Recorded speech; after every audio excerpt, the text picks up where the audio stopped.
If you want to examine hyaline cartilage tissue, it is best to use a section of the trachea such as this one. So here you can see that um, the lining epithelium and the connective tissue proper, and then you will have your specialized connective tissue, which is your hyaline cartilage. So it is easier or better to appreciate the features if we use a higher magnification, such as your 100x magnification.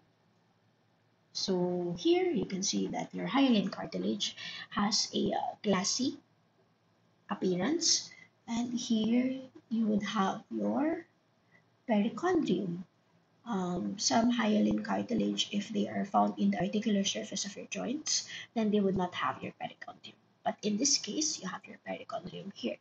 The perichondrium is the outer covering of your cartilage, and the outermost layer of your perichondrium is fibrous, while the innermost layer is chondrogenic in nature, meaning you would have your flattened precursors of your chondrocytes. Your chondrocytes are the ones located here inside your containers, which are your lacuna. In the case of hyaline cartilage, it is possible for multiple chondrocytes to be located in a single lacuna, and this is what you call your isogenous groups of chondrocytes, such as this one, and this one as well. If we zoom in further,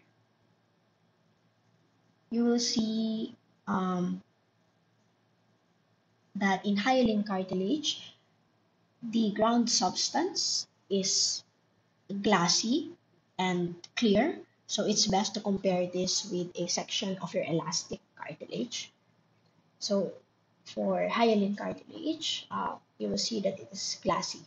Also, you can also differentiate the different types of ground substance located in your cartilage.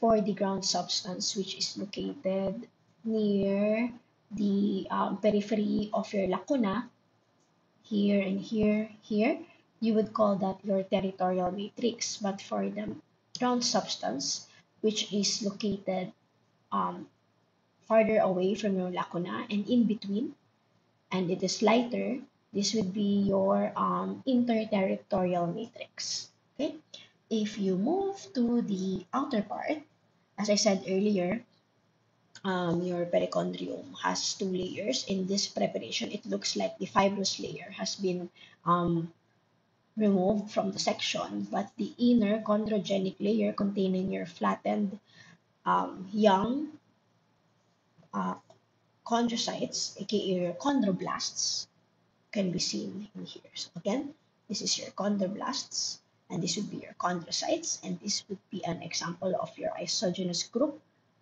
multiple chondrocytes located in one lacuna.